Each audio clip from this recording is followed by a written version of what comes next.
Welcome to Inside the Force. I'm Greg Grunberg, a.k.a. Snap Wexley. It is a period of Star Wars mania, as new movies, comic books, novels, and TV shows populate the system. Fueled by their love and passion for the galaxy far, far away, two exceptional geeks tap into hundreds of holocrons in order to bring you the knowledge and insight of all things Star Wars. Come and join them as they go inside the Force. Oh my. Yeah. Yes. Dave Cottingham here with Casey Cooley. Hello, everybody. This is Inside the Force, and this episode, this special edition episode, is dedicated strictly to the brand new final trailer of Rogue One, colon, a Star Wars story. Yes. Just released today, which is Thursday, October 13th. We are literally 63 days from the release of the movie, which is roughly about the same time we got the last trailer for Force Awakens. If I recall, that was in October as well. Yeah. So right around a good timing. This is ends up clocking in around 2 minutes 15 seconds. Now, overall, before we kind of break it down, overall case, first impressions after you saw it the first 10 times or whatever. I definitely love it. It was great. It had everything I think it needed to have, the right amount of new stuff, which was mostly new shots, but nothing really revealing. You could speculate on a lot of stuff. Nothing revealing. It had everything I wanted it to have. You know, finally, Krennic talks. You know, a little bit more of him, a little bit more of the Imperials, and more Forrest Whitaker, more Vader. So it had everything I wanted to have, and did not overdo it in that sense. So it was great. I mean, I don't know if it's my favorite of the three trailers. I don't think it is. I might like the first teaser the best. Just because that was that initial shock and just like finally get something and like it just everything blew my mind. Every frame of it blew my mind. But this trailer was awesome. There weren't huge wow moments, not many of them. There were a couple, like really one part with Vader, but like it was pretty cool. It just makes my excitement go up even higher. Mm-hmm. So it was good. There's still a few moments. We talked a little bit about characters. I have mentioned on the show about maybe I'm not too impressed with some of these other secondary characters, but I'm that feeling still is there through after watching this trailer. Great trailer though, loved it. Yeah, we had just done our weekly episode yesterday, and we were speculating on what we were going to see, and then what we were hoping to see and not see, or whatever. Right? So it definitely didn't contain some of the things I thought we would get, which would be more of the Imperial side of things. Yeah. We did get more shots, but we didn't get a little bit of, because there's obviously a story there with Krennic. Yes, and we just don't have any idea what it is. Yeah, you know what I mean. Not everything. Yeah, we get really only have like a paragraph of what his character is like from what Entertainment Weekly published. Yes, just like his kind of motivation of where he's completing the Death Star, having problems, and he's getting a lot of pressure from Emperor and from Vader, and he's trying to And all we get out of this trailer is really his either recruitment or imprisonment of Galen Erso to complete the Death Star. Which it can't be. This can't be it. There needs to be more there, right? Oh yeah. So in the end, we did get what we thought we were going to get, which is just kind of the same story, just more different imagery of the recruitment of Jyn Erso and the mission and the reasoning behind some of motivation behind why they're doing what they're doing, right? Right. Because there's a little more of the father in this, so obviously there's you're starting to see that connection in that relationship. So I like that part. We got enough Vader, not too much Vader, which Exactly. I'm glad I didn't want a lot of Vader. I mean, and to think like if some of the kids who have not seen the original movies, I want to know what they think of this guy that we've gotten glimpses of in the trailer. yeah, I'm sure you mean well, they got to know who he is. yeah, I'm obviously. sure his parents have told me maybe if they've even seen Rebels, they might even know who he is from Rebels. Correct. It's like, yes. so I just want to know if Vader's first impression for this new generation of kids who haven't seen the originals is the same as the kids who saw A New Hope for the first time in '77. I wonder if like that, because like the first time we saw Vader, it's always like, oh my gosh, this guy's the baddest guy around. Like, I wonder if that is still felt with this new film, with these new kids. You this mean new without generation. seeing the prequels? Yeah. Well, no, without seeing the originals. Like, Or the prequels? Because or I think the prequels... That's true. The prequels would taint it. Not taint it, but it would change. change it. And that's it too. Like people, kids still young probably haven't seen the originals, but they maybe have seen the prequels. Correct. And then this is the next installment. So like, oh my gosh. So they know. Yeah, it's Anakin Skywalker. It Wait, is it's Darth Vader. Like, yeah, it's a whole different perspective. yeah, Totally. this is wild. Yeah, so we'll get through this. We'll go through the trailer, and then we've got a couple topics to hit on. But so right off the bat, when you start watching this thing, it's almost as if what we've seen in the teaser and in the first trailer was stunning. Mm-hmm. But it seems to me this is finished film, finished, processed, color graded. I mean, it's fantastic looking. You know what I mean? Like, the other stuff looks a little more raw to me. Mm-hmm. This is cinematic. It's very pretty. Yes, It's very gorgeous, pretty, gorgeous cinematography in this. So this is one we obviously in the beginning of this we obviously see it's obviously a flashback with the. Now you had mentioned to me today that this seems like it's probably right after the Catalyst book, or somewhere shortly after. Well, it depends on the range Catalyst takes place. Catalyst takes place during the Clone Wars at least a little bit of the time. Oh, during the Clone Wars, not after. During the Clone Wars. Oh. It's because the synopsis that we all read talks about the Separatists and the Republic. Right. And Krennic is on the side of the Republic, or at least he's in Palpatine's side, not Sidious's side. So he's kind of secretly working on the super weapon on the side of the Republic. Mm-hmm. And using Krennic and a little, they reference Little Jen Erso. So I'm thinking it might be the later part of Clone Wars. This scene though is after Order 66. The Empire is established. You have the Death Troopers. Krennic is wearing Imperial uniform. He's got the Imperial insignia on his hat. Totally. So it is, but it could be. I don't know. Yeah, when it takes place, maybe it is in Catalyst. I don't know. Maybe this is the very end of Catalyst. Yeah, we'll know next month. Sure. So either way, we don't know the name of this planet. It's got a big ring around it. Yeah.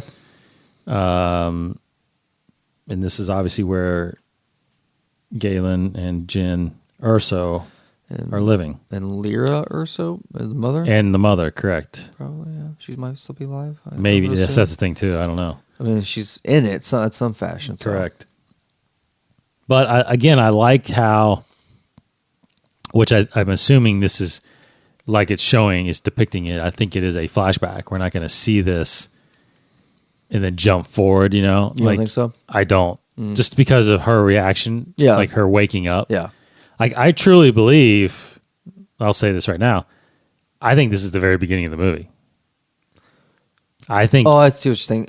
You think it's... Okay, so you think it's the beginning, but it's not like 20 years later. Correct. No text that will say she's going to pop out of a dream. No, I agree with that, absolutely. Yeah, I thought Like, I think that it's feasible that... Well, it's not like a prologue of sorts. Correct. Yeah. And we talked about it today, whether or not we still believe or not believe that there's going to be a crawl in this movie. Yeah. because I think there is going to be a crawl. Yep. I initially thought no, Yeah. but I'm starting, and only because, like I said today, was because there's crawls on everything. Yeah. Comics, books, the games. It seems like there's always that crawl. So I would it be surprised if there's not one? I would not be wouldn't surprised. But it's interesting too because how the crawls are usually laid out. The last paragraph, last sentence leads right into what's happening currently. So if it leads right into a This dream, flashback? yeah, That's true. Now, that's true. I didn't think about that. yeah, that would be. I mean, it won't be. I won't get hung up on it. But if but happens. it still could relate Yeah. to her time where Yeah. she is. It could be, say, like, a young, Jyn Erso is imprisoned in Jeddah. Correct. And then it goes to the dream. Sure, that's fine. But I think it's Well- because I'll just call it right now. Yeah. I think it's the crawl. Yeah. Pans down to this This little Tidarian shuttle, whatever. approaching that the is. planet, Yeah, absolutely. landing. Blah blah. blah. Absolutely.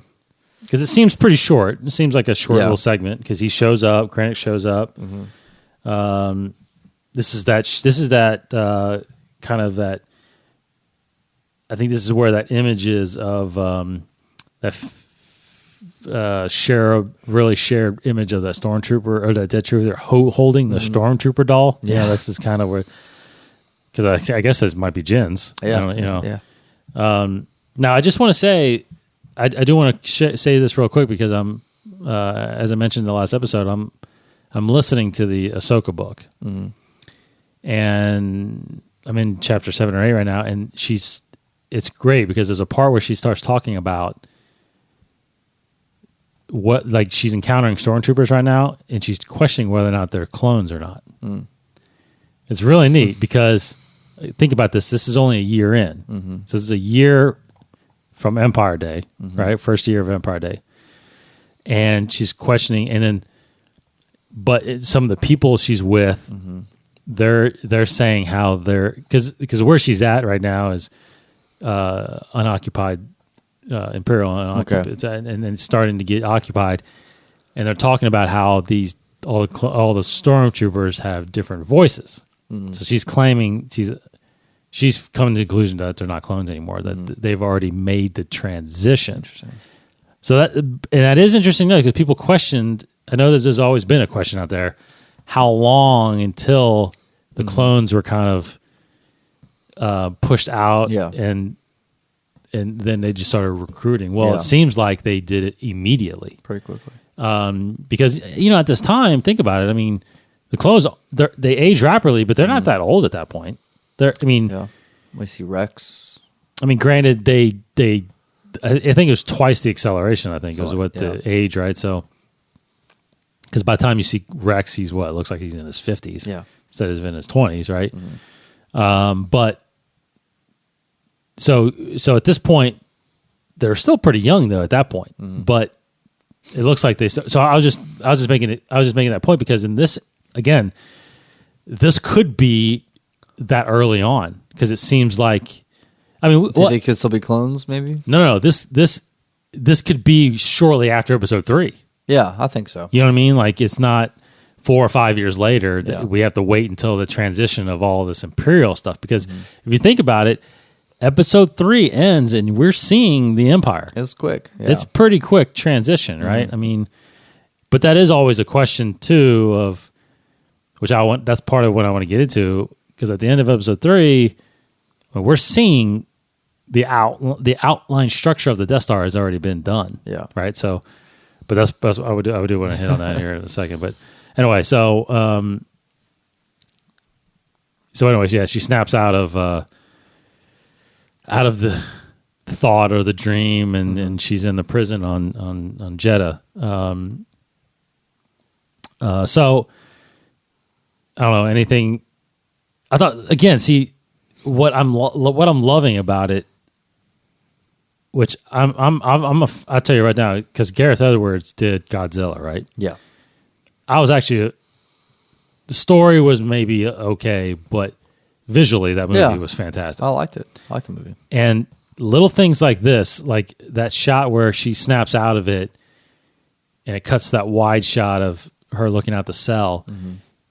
You could have left Tom. To be honest, like you could have left it like that, but just that subtleness of the stormtrooper, walking by, it's like it brings you into that Star Wars world. You know what I mean? It's like it's so subtle to me, but I think that's stuff like that. That's to me, that's a great directing. You know, and great, and because I'm pretty sure, and it comes with that low budget background with that very based in reality, because that's all he has to work with. Yes, and make it look good with what little he has. So bringing that kind of mentality to this big budget Star Wars movie, I think, is what is going to make this amazing. Yeah. So as we move on, it shows kind of it shows the breakout basically of Jyn Erso, which is to me, it was a little misleading from the teaser, like you were talking about, because the beginning, if you remember the beginning of the teaser, it starts with her in handcuffs, and they're walking her to Mon Mothma, basically. Because to me, that told me the impression that they just moved her out of prison and brought her there. You know what I mean? I don't know. The idea that I'm getting, is later on in the trailer, they're questioning her, about her father. Right. I think the rebels think that she is somewhat in league. Like, she knows where her father involved. is. It's like, her father's working for the Empire. We need to know where he is so we can stop him from making the Death Star. So I think at the start they might be questioning her loyalties in a way. I don't know. They take her from Imperial prison, put her in their own prison, and then question her, and then find out just by talking to her, like, okay, so you don't know who your father is, you don't like the Empire, all that. So maybe I think at the start they're just kind of like, but in the end, there's got to be. They already have the agenda in mind, right? Because she says, "We have a mission for you." Yeah, and she couldn't have just come with that. Yeah, out of the blue. So, yeah, I think you're right though. I think it's okay. Is she loyal to her father? Is she an Imperial? If she's not, I mean, she says it right. I rebel. Mm-hmm. Okay. Well, if you're not with them, then we have something for you to do, which is and if you find out. If you don't know where your father is, you go find him, right? Yeah. So. But I was under the impression that maybe they obviously stumble upon the name of the guy responsible for the super weapon, I guess, right?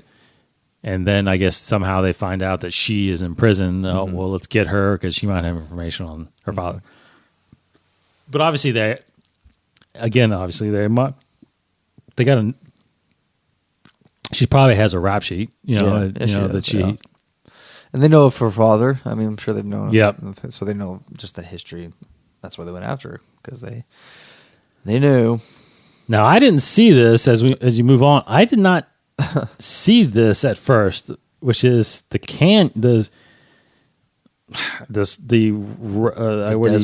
desert scene. Yeah, where the remains of a very large. Mm-hmm. statue of it looks like a Jedi holding a lightsaber, right? Oh yeah, that is, that's almost like the Star Destroyer crashing on Jakku. Yeah, when they're panning and you're like, it looks like a mound of sand, and it's like, whoa, it's a Star Destroyer. I'm telling you, I watched this trailer like 15 times today, and I never saw it till just now. Because this planet, it's Jedha, it's a mecca of the Force. So I'm sure, I guess in their heyday, they had this gigantic Jedi statues. I mean, and that's the U-wing that's flying there, right? Yeah, is it not? Pretty sure, yeah. Which, I mean, that is tiny. Yeah. compared to that size of that thing. I mean, that is massive. So that's cool. Or is that Yavin? It's not Yavin, is it? No, that's Jedha. Okay. Yeah, it's definitely Jedha. Because all of a sudden we're on Yavin. Yeah, they get her off of Jedha, take her to Yavin. So this is obviously the same, roughly the same scene we've seen in all the trailers where they're briefing her, they're finding out, like you said, probably what her loyalties are, telling her about her father. There's more in depth. There's more questioning about her father, that really.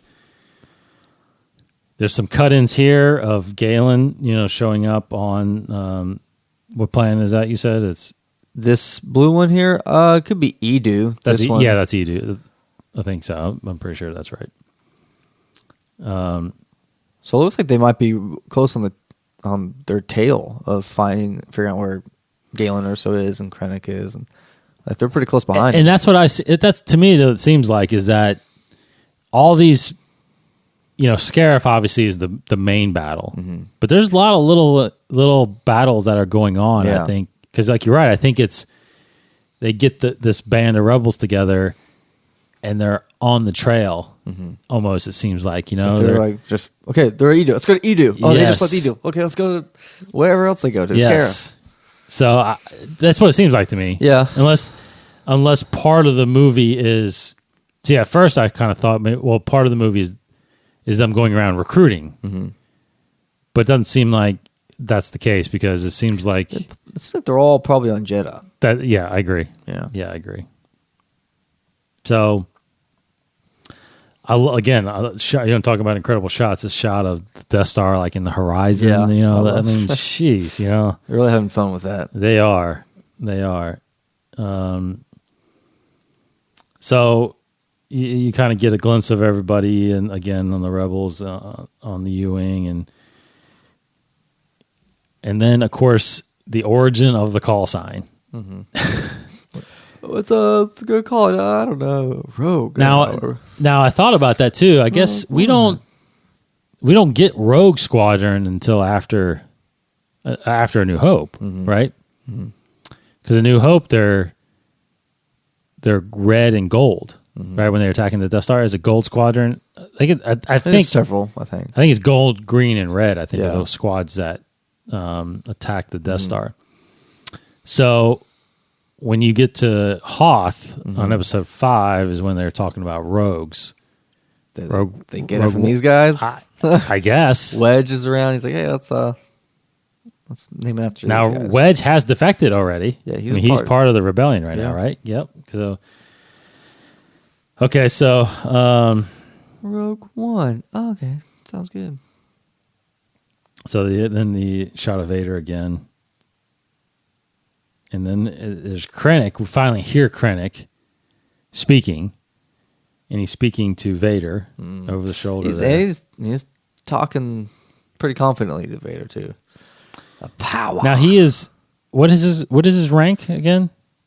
He's director, but I don't know. He's Director Krennic Director Orson Krennic. I mean, let me look at the because he's got the red. He's got 6 red, 6 blue. Well, let me grab the. I know it has the insignias. Which one? The absolutely everything you need to know. Yeah, he's the white uniform. We saw Yularen wear that, so I'm not sure. Let me see if we can bear with us here as we research here. Quick research. Imperial. Now I know like Tarkin's got yellow on his, so I think yellow is a higher rank. Obviously, he's a Moff, right? Moff, I think, is the highest rank. There's Grand Moff. There's Grand Moff now. I think he's the only Grand Moff. Yeah. Is he not? I think he got promoted to the ultimate leader, I guess, or the ultimate Moff is what we were talking about. But I just think I'm saying we're wanting to figure this out mainly because what rank are you able to talk to Vader like that? Yeah, exactly. And that's probably part of the reason why he might get killed at the end, because he's getting on Vader's nerves. Like, who's this guy? because I can understand a Moff, and I can understand if Vader is assigned to somebody, but Vader is like the supreme commander in this. He's on the same level as Tarkin in a way. Correct. Like, I guess rank wise, probably, but he's right under Emperor. Yes. So I'm trying to find this here. I've seen it in this book before. Like, it's got like a picture of all the different colors and how many colors and whatnot. I think it has I don't think it has all chart. of them, but it has some of them. But right. I'll find it. So anyway, I was just wondering because you're right. The way he was speaking to him is almost as if he's been in charge. So you say it's see now that's 6. That's an admiral. That says admiral there. 6 red, 6 blue. That's what it shows here on his thing. He's got 6 on top, 6 on bottom. Current, admiral. Yeah, it'd be admiral. And there's Grand Moff. And Moff has got the 3 yellow, right? Moff has Grand Moff has 3 It's yellow, switched. 3 red. Blue on top, then Yeah. red, then yellow. Yep. Because the other Moff isn't Just normal Moff. wait, it's Admiral. Is it Moff? Is it Admiral? What's Mahdi? Is he a Moff or is he an Admiral? Mahdi's Admiral. Admiral Mahdi. And actually, Yularen is Admiral as well. And then there's a General Tag, General Tag. which doesn't show General. Doesn't show it on here, maybe. But yeah, Admiral Wolf Yularen, which Wolf Yularen wears the white as well, which I guess is just a different colored uniform you can wear. I guess, yeah. You can wear the gray or the yellow. So according to this, he's an Admiral then. Yeah. This rank on here, Mhm. because that's what that is. But he's being called Director But he's Krennic. specifically, I think, assigned to this, or he's the director of Yeah. this operation. Yeah, sure. Also talks about the Tarkin doctrine in this. But he could be. I mean, he could be the guy, in charge of the Imperial Navy in a sense. If he's an admiral, I mean, he's besides a Moff or a Grand Moff, he's up there. Yeah. Now we do have this shot here as we see some of these Imperial shots. We do have this shot of this gentleman that's walking into the room. Yeah. Who's that guy? Not sure who that guy is. Anybody. Could just be a normal Joe. My first thought was Tarkin, but from the back of him, he looks a little younger than what Tarkin is at that point. Yeah, definitely. So, but yeah, very, very interesting, very confusing who that is and why that shot is there. Don't know, man. So as we move on, just a lot of Imperial shots here. Now, we paused and looked around this next shot, which is the group of the rebels. Yeah. Now, they obviously have discovered, at some point, they've discovered the Death Star because they have a picture of it. Yeah. They're looking at it. I don't think, I don't know. At this point, do they know? What's the intelligence that they know? Do they know that this thing is supposed to be able to destroy a planet? Like, how do they know that yet? I don't know. And I don't know if maybe that's the information that got leaked or something like that. Maybe Galen leaked the information that Maybe. they're working on something. Yeah. I don't know, but because the one says, is how do we fight something like this? Yeah. How can we stand up to something Yeah, like this? and it's important to note that they are not looking at the plans around this table. They're just looking at a hologram of the Death Star itself. Because we were having conversations earlier today about that, and they don't get the plans until A New Hope. They're not able to look at it and analyze it, so Right. they're just looking at a hologram. If people were wondering or confused. Yeah, Dodonna's there. Mon Mothma's there. I don't know. Got a albino calamari there. Looks like. Do what? So, Yes. Yeah, I think ultimately, let me see that book. Yeah. I think ultimately what we were hoping to see was the Ghost Crow. Yeah, I was like looking around. I was like, is he somebody that could be one of the specters? But I don't know. Doesn't look like it. That would have been just crazy. The whole Easter egg. Very crazy, yeah. So, nothing to, unfortunately, there's no Bail Organa either in that shot. Just a lot of familiar faces besides Dodonna, right? Yeah. Mon Mothma, those guys. And Mon Mothma, yeah. So as we get later on, we see the feet of Saw Gerrera. Yes, the 2 robotic feet. Now it is 2 now? That's definitely got to be 2. His left foot looks robotic. Or he's got the smallest ankles in the world. I don't know. But yeah, because the little pop figure that I have of him, which has him as bald, also has him with one human foot in a sandal, looks like. But this is definitely a different design. So, yeah, I'm still confused. They could have reshot all of his scenes and he had hair. I don't know. Yeah. But he's going to be a cool character. I'm excited. So that is a question. You think it's just a reshoot, or is it? I think it just probably is. I don't know. I mean, I don't know. I would be surprised if like there was like a huge time jump where he grows his hair, or maybe he just shaves his hair, or loses another leg. I don't know. And then gets robotic. Like that's a lot. So I think it's just a reshoot, and for some reason they decided to change the design, the look of him. I don't know.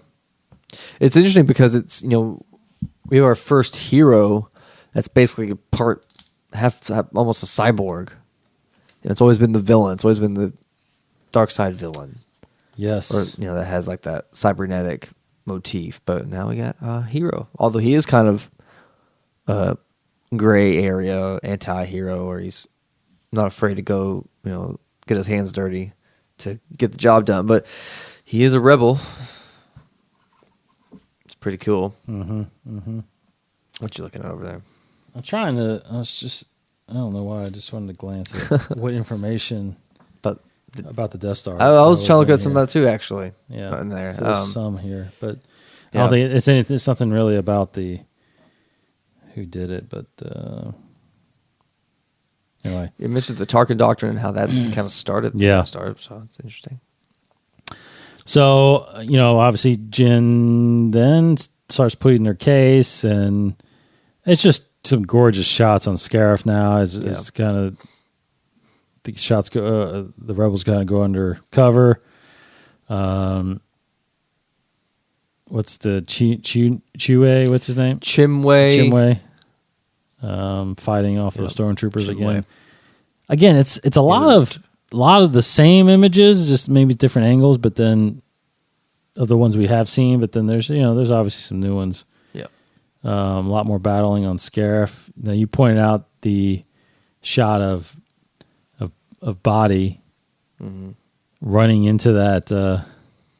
Looks like he's heading into that little spaceship. Which watching it again, it's not clear if that is an Imperial ship or a Rebel ship, but he's definitely pulling a pin of a grenade. Yes, definitely. So maybe it's not him sacrificing himself at this moment, but that just got me thinking. Like, I think he might be the guy to sacrifice himself, or he dies along with everybody else. But this could be a moment where he does bite the dust. And then interesting, there's what looks like a space station that the rebels are attacking. Yep. I don't know if that's, I don't know if it's near where the Death Star is, or if it's just another battle. But we pointed out that in the distance there, it looks like just a ton of rebel ships. Yeah, capital ships and frigates. The frigates, all that stuff. Yeah. All the big Corellian, ships and. Very interesting about that. It's almost as if that's the entire Rebel fleet almost, right? They're not that big. Yeah. That's what we think. It could be something different, but it looks pretty close. Like those definitely look like the medical frigates that we saw like in Empire. Yeah, absolutely. Now, we got to obviously freeze it on the ultimate entrance. Was that enough to satisfy your Vader? It is, yeah. Your Vader view? Oh, yeah. Like that shot, though, it's just like him just looked like he's charging at Krennic there through the smoke on whatever platform or room or chamber that they're in.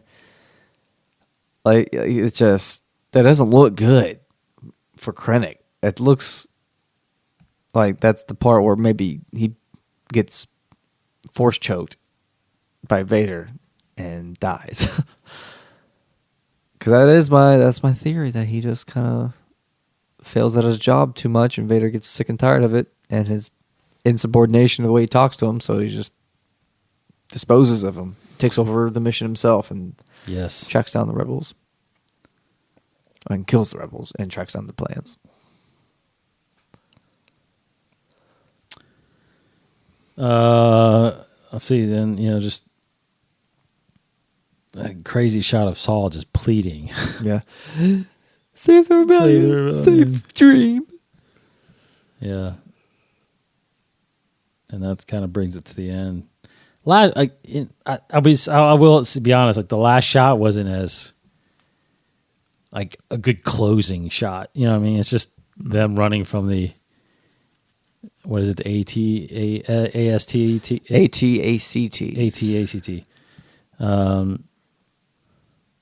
I didn't do well on that test. And then big Walker leg stomps right by.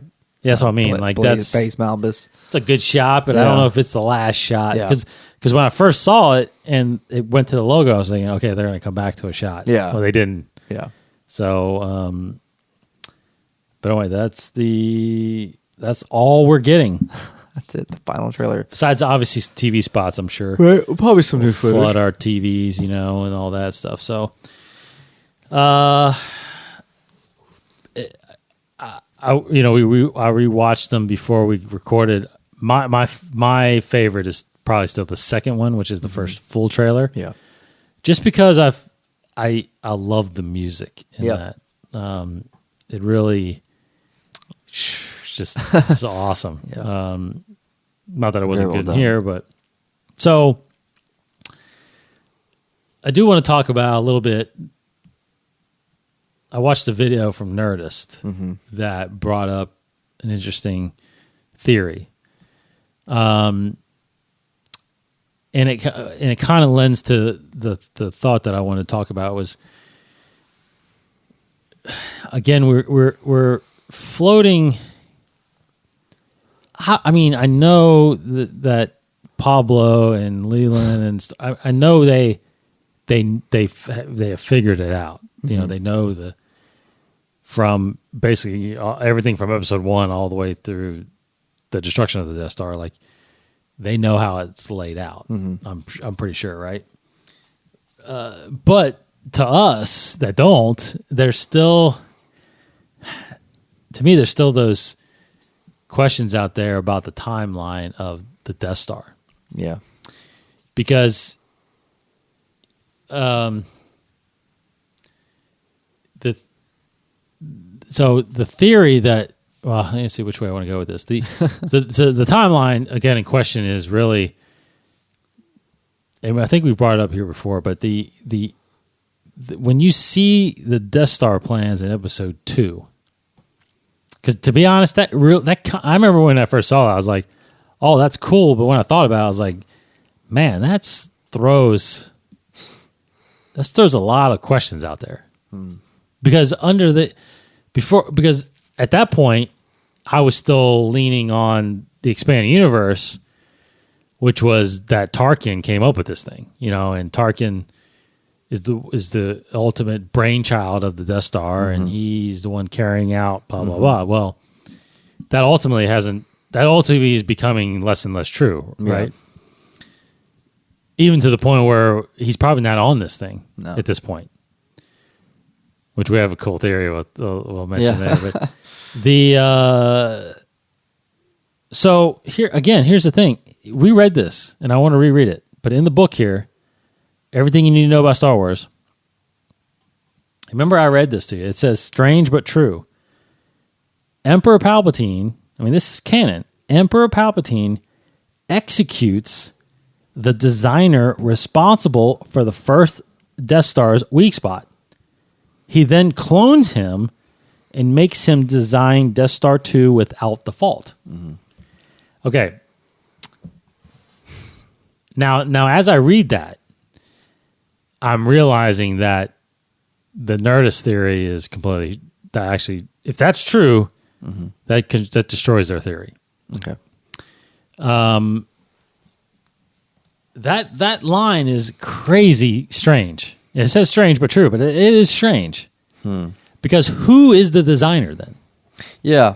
You talking about just the mechanical engineer of the thing, or the scientist behind the... I would say it'd be the engineer. Yeah. right? Because he is the one that, Palpatine, at some point before Episode 2, said, "What if I wanted to build the ultimate weapon?" Now, here's the thing: is when you're talking about was the first thought of it an actual battle station, or was it an actual ultimate weapon that can destroy a planet, or did that come later? Yeah, because that's the thing that they brought up that they were questioning was Galen is probably not the person that came up with the battle station. Oh yeah, no. Or the space station, right? But he is being used or recruited to create the weapon. Mm-hmm. Do you think that's fair? Yeah. Again, Catalyst, I think, will hopefully answer a lot of this. But Galen is the scientist behind the technology to make the Death Star a reality. I think the idea of making the super weapon was there before Galen. And then Krennic finds Galen and it's like, okay, this guy actually knows how to make it happen. He's done studies with these kyber crystals that knows how to channel this intense energy into a weapon. So maybe he can find a way to make this into a super weapon. I don't know. I think that's... But again, like then it comes into what did they tell Galen? What did Galen think he was working on the whole time? Right. Because here's their theory. Their theory is that, just like we said, somebody designs this Death Star. Mm-hmm. And those are the plans you see.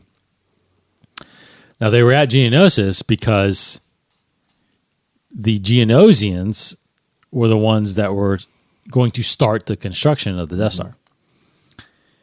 Now, you see those in Episode 2, and nothing happens, obviously, because the Clone Wars break out. Mm-hmm. Order 66 happens, blah, blah, blah. So at the end of Episode 3, you see that they had already begun construction on this thing. Yeah. Which that's again timeline. When do you believe they started building the Death Star? How long did it take to create that shell? That's during the Clone Wars. 3 years? Which that's how long the Clone Wars lasted. I'll be very excited when I'm reading Catalyst and they're already building the Death Star in Catalyst. Correct.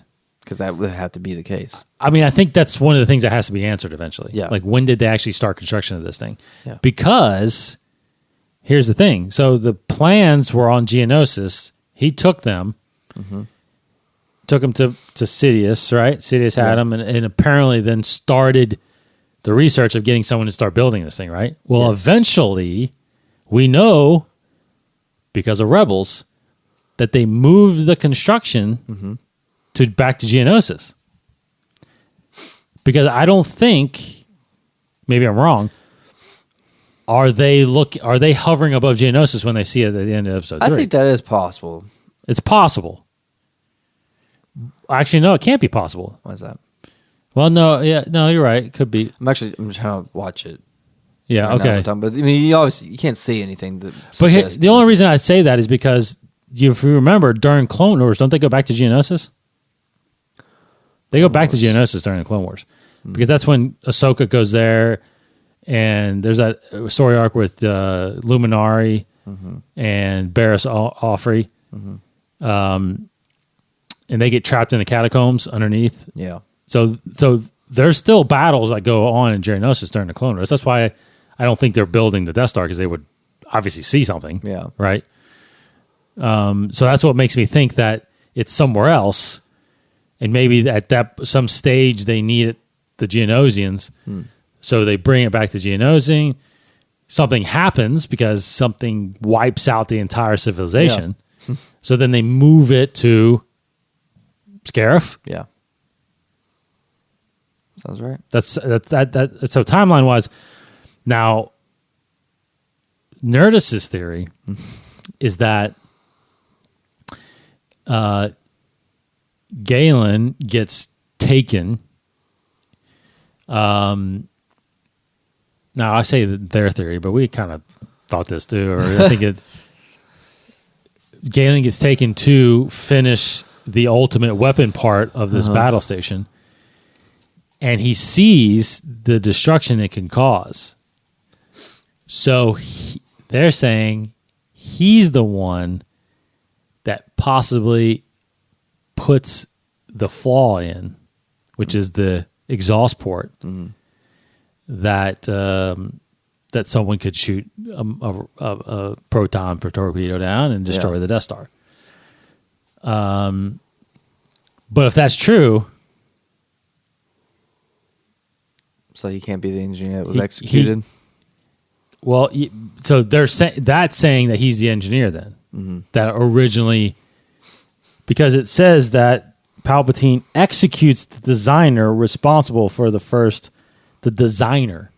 So I guess that could be true if you look at a certain point of view, right? Yeah. That they brought him in to finish this thing, and he designed this exhaust port. Because what is it exhausting? Is it exhausting the weapon? Exhausting just any kind of gas the weapon might create. Exactly. So he's probably, we need an exhaust port here. So put an exhaust port right there. That could make sense. Yeah. Make it 2 meters. But yeah, that's the thing too but you're making it almost practically impossible though. Yeah. Right? Make a big exhaust port. Because the only way someone did it is by using the Force. And at that point, there's no one. At this point, apparently in episode 4, no one they know is using the Force. He could have thought some skilled pilot. I don't know. Maybe could have done it. Maybe. Yeah, but I don't know. Give it enough tries. He gave him a shot. But then again, then also in that, somehow he has to leak that information. In a sense, does he not? Well, it's in the plans. I think he knew the rebels would find it, find that flaw, perhaps. But that's a good point. Anyway, it's a good theory. Is he the one that gets cloned then? I don't know. But that line that is very confusing. Yeah. So anyway, that's there's a lot. When you watch episode 4, it seems like the Death Star storyline is so simple. Yeah. That, oh my gosh, these guys just found out about this thing, and but you don't realize that this thing has been looming around for 19 years almost. And it could be that long years. Because maybe Galen is delaying production. But this whole time he's just been slowly finding ways to delay it. I don't know, but that'd be kind of interesting. Because that's the thing is you gotta it makes you wonder, because Death Star 2, Death Star 1 is 75 miles long in diameter. Death Star 2 is 99 miles, right? So it's bigger. Yeah. But do you really believe they got that far in 4 years when they only got that far in 20 something years? That's the thing. That's the thing that they're trying to explain. That is a lot of pressure on Krennic, because it said that he's taking too long to finish the Death Star. So I think it's supposed to have been that quick all along. Something just delayed it. And I'm pretty sure we'll find that out through Catalyst or through Rogue One. Probably Rogue One. I'm sure we'll follow that. Now, the last thing is I love the theory we came up with today. Yeah, that's which pretty is Tarkin. Where is Tarkin? Yeah, we only see him. He's right now after the rebels are trying to the Ghost Crew. He's dealing with all that stuff. Yeah, so he's off the Death Star. He's not, he's traveling around looking for these rebels. There is Krennic. If he seems like he's the director of the Death Star right now, or in charge of the Death Star, it just because we thought back, okay, what's the first appearance of what's Tarkin doing in his first appearance? Mm-hmm. If you think back, the very first shot of the Death Star is all these admirals and generals and directors or whatever sitting around a table, conference table, right? You got Yularen there. You got General Tag there. You got Mahdi there. You got other guys. I think even Jared's there. It's Mahdi basically making the case like, no star system will dare threaten the Emperor now. This is now the ultimate power of the universe. I suggest. Well, as they're yelling, Tarkin and Vader walk into the room, right? Mm-hmm. Because Tag is yelling that the rebellion will gain sympathy in the Imperial Senate. Basically, and then what's Tarkin say? Tarkin comes in and says, "The Emperor has dissolved the Senate permanently. Has dissolved the." And he's like, "Well, what about the bureaucracy? How will they maintain control?" And he sits down in this empty seat, which I'm really starting to believe was Krennic's seat. Yeah, I think that was. So until he died. Until he got force choked. Yeah. Vader's like, I killed that guy, and I was sitting right there. Yeah, he's dead. I got him out of here. You're welcome. But maybe he wasn't force choked because Mahdi doesn't seem afraid of Vader. Yeah. In that scene, remember, he's like, "Your sorceress ways don't scare you." He's just being cocky. Yeah. He just doesn't know the power. Now remember, their motive right now in that movie, right, is to find the rebel base. Mm-hmm. So they know about this band of rebels because of this battle. Yeah. And so that's starting to really come together. I mean, so interesting, man. It's just crazy cool. Like, they first talked about doing a story of this way back when. It's like, why would they do that when we already know the story? But no, this is. I never expected this. No, these guys are so. It's smart. a lot deeper. Yeah, than just that second paragraph in the crawl of episode 4. So much bigger. So yeah, like I said today, I mean, I don't know how. Once you have this on video or when you're watching it at home, I don't know how you can't not put in episode 4 right after you watch this. Yeah. You know what I mean? It's like it seems like it's one big movie. It's going to be one big movie. Now, last thing I'll ask you is, and this is for everybody out there to think about: could this become your favorite Star Wars movie? Could it? Hey, it could, sure. Anything's possible. Could definitely be my favorite Star Wars movie. I don't know if it will. I don't think it will. Like what's like the number one criteria? That's such a good question, man. That would propel it. That's such a good question. Above what? Empire Strikes Back, correct? Yeah, or even The Force Awakens. Yeah, it's just got to be so memorable. Have we said that yet? Where does? Yeah, I mean, I'm still thinking Force Awakens is number 2. It's just, I mean, I had to definitely have a much greater emotional reaction to Force Awakens than I did with Empire Strikes Back when I first saw it. As granted, I was much younger, so I probably wouldn't have understood it all. But like for Empire Strikes Back, it just has the nostalgia to it. Mm-hmm.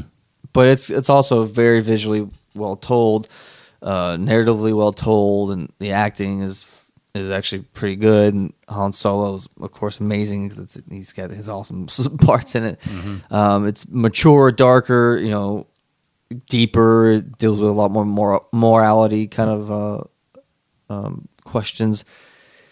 Force Awakens does the same thing, but it's also beautiful and it's very, very emotional towards the end with Han Solo. That just destroyed me. But I don't know. I mean, it's so hard. I mean, it might become my favorite. Force Awakens might become my favorite one over time. But Rogue One, I can definitely say it top 5. I feel like it'd be safe to say maybe top 5 without even having seen anything. Wait, top 5 Star Wars movie? Star Wars okay. movie, sorry. Well, I mean, you're only at a 7. I would hope it would fall. Out of 8. Out of 8, yes. Sorry, yeah, but still, yeah, you're right. Top. I think it could fall in the top 3 easily for me. It might go under Force Awakens, Empire. Might be my number 3. Yeah, it might squeeze right in there between Empire and Force Awakens for myself. Yeah. I mean, I definitely know I'm pretty sure it'll be above episode 2 and episode 1. It has to be episode 3 Um, and then episode 6. yeah. But Yeah, that's tough. I It's think tough. it can. But I just, the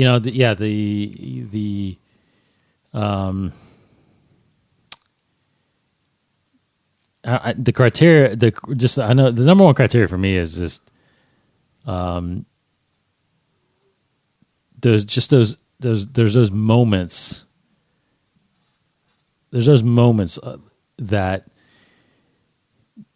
you get the goosebumps and you really dive into what they're talking about as far as the Force or the meaning of what each of those characters are doing. And that's, to me, you have those moments in Empire like none other, and especially the ones with Yoda. Yeah. Which that's why he's my favorite character. Those teaching moments that he's doing with Luke, those moments that Han and Leia have, the moments with Vader, because he's still that mysterious figure. Because at that point you don't know is his father yet, right? Yeah. So you have those moments, even those little subtle ones too, where as soon as Chewie starts fighting, when Han's getting ready to put in, and Boba Fett raises his gun, and Vader's the one that stops. Those little moments that he stops him. It's like, the dinner. There's a lot going on. I mean, there's a lot going on with these characters. Yeah. And, Han gets tortured, and it's just Luke basically leaps down to potentially his death. Yeah, there's moments. Yeah. Force Awakens has the next most, I think. That's why it's probably up there at number 2 for me too. Because so if there's enough of those, if there's enough of like with Vader, and I feel like Jyn Erso is going to be a very popular character, just like Rey. We're getting these really very, very, very strong female leads. I think K2 is going to become a popular droid. Oh yeah. You know what I mean? Yeah. So there's moments that I can see glimpses of in the trailer. Forrest Whitaker, I think we're going to get moments out of him. So if there's a lot of those, then it can definitely be at the top of my list for sure. Yeah. So, all right. So that's everything we want to talk about on that. I'm sure we'll talk more about it in the coming weeks, as we'll be back next week for our regular episode with all the latest news. But again, that is all we're going to get probably on Rogue One. So in 63 days, we will be in line in the theater watching Rogue One, a Star Wars story. And obviously you'll get a full-fledged review from us. Definitely, just like we did in episode 7, we will do a prediction show once we get very, very close with everything we've seen and heard. We could probably do a lot of it now, but there's still some TV spots may pop up and give some more to the story, but yeah, fantastic trailer. Excited about this. I do want to watch. I did see that. I haven't actually watched an after show of the Star Wars show yet. Oh, the one for this trailer. For this trailer, it's got Leland Chi on it. Okay, so I definitely want to watch it. I'm going to watch that tonight. Probably see. I might change some things we've already talked about. Who knows? Yep. All right. Thanks, guys. Thanks, Case. Thank you. Goodbye. Take everybody. care. He's Casey Cooley, Kryptonian 1138. I'm D Cottingham21 on Twitter. Of course, follow us at Inside the Force. Take care, guys. See you guys. Thanks, guys, and may the Force be with you. This has been a production of the 21 Network. For more great podcasts, visit 21network.com. To view additional content, subscribe to our YouTube channel at youtube.com/21network. Follow us on Twitter at 21network for the latest news and updates. The 21 Network, for the fan and all of us.